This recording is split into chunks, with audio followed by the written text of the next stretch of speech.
Everyone, today I will explain you about the one of the most important environmental act, that is Forest Conservation Act, enacted in 1988.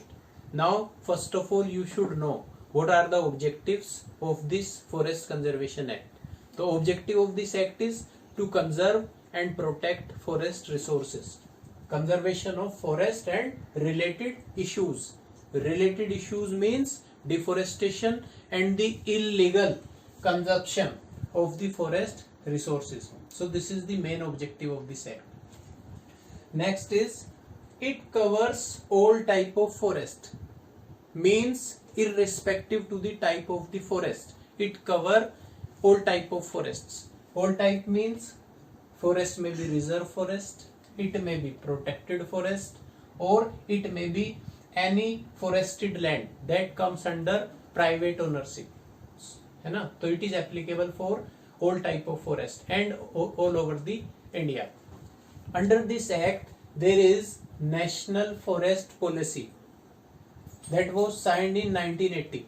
According to National Forest Policy, it prohibits any state government for declaring any forest as non-reserved.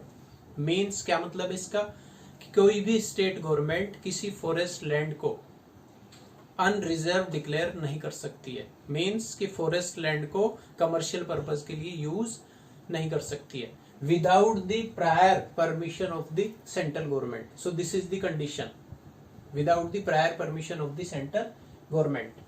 Now there are so many amendments. Amendment means change, modifications in the act. So first amendment took place in this act is 1988.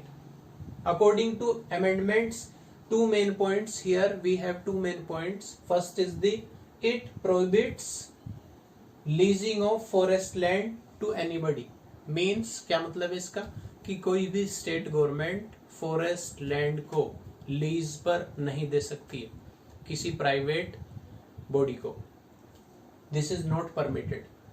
Next point here is the enhance conservation and increase forest cover up to 30%. Means amendment क्या कहता है 1988 का कि जो forest area है उसको सिर्फ conserve नहीं करना है, not only to conserve the forest land but to enhance, to increase the forest cover, and that may be up to 30% of the total land area. Now the silent features of this act. What are the silent features of this Forest Act? So here I have mentioned 4 points. First is any state government use forest for forestry purpose only.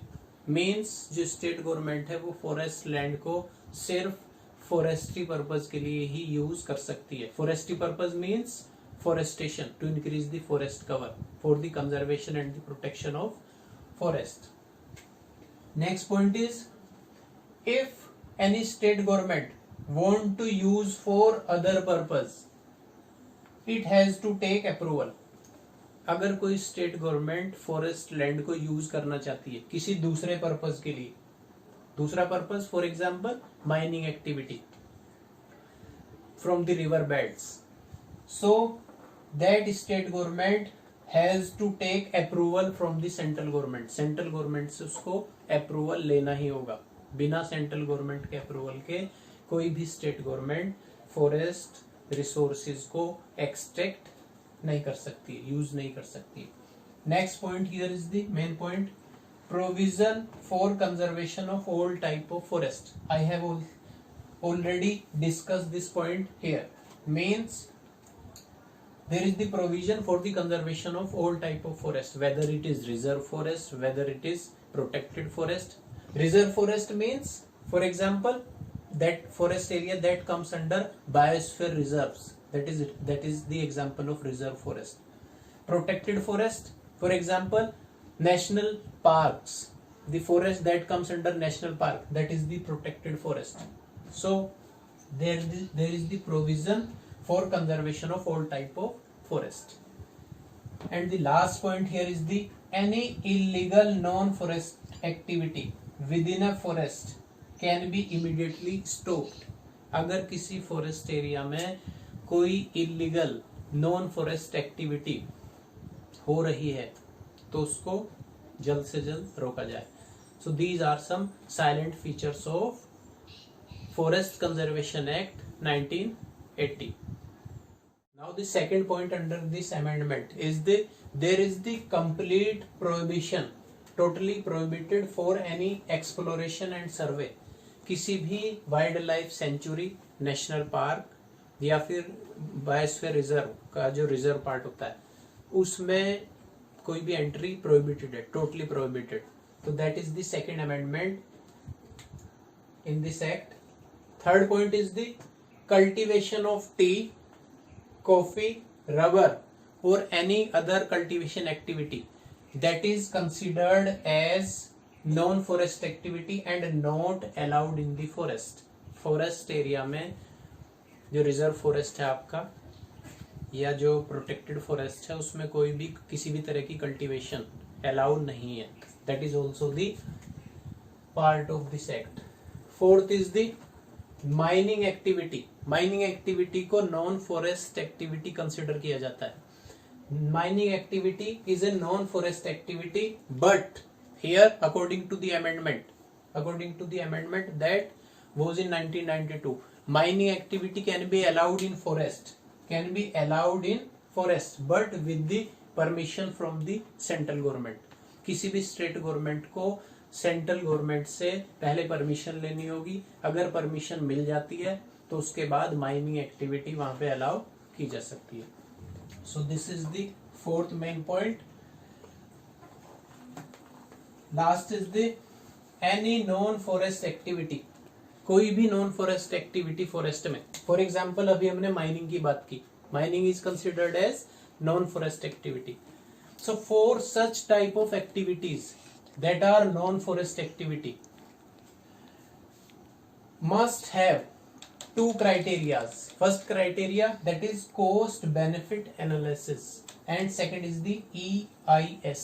EIS means environmental impact statement. तो किसी भी non forest activity के लिए पहले state government को ये दो documents central government को सबमिट करने होंगे. कॉस्ट बेनिफिट एनालिसिस मींस कि उस एक्टिविटी से क्या क्या बेनिफिट होंगे, क्या क्या फाइनेंशियल बेनिफिट्स होंगे. तो उसकी एक पूरी रिपोर्ट होती है, बनाई जाती है, उसको हम बोलते हैं cost benefit analysis. So this is the condition. And second is the environment impact statement. Environment impact statement means the statement which predicts the positive and negative aspects of the non forest activity. Suppose हम forest area में mining activity करना चाहते हैं, state government करना चाहती है, तो उस एक्टिविटी के उस पर्टिकुलर इकोसिस्टम के ऊपर क्या क्या सकारात्मक और क्या क्या नकारात्मक उसके प्रभाव होंगे. तो वो सारी की सारी चीजें कहाँ होती है, एनवायरमेंट इंपैक्ट स्टेटमेंट में.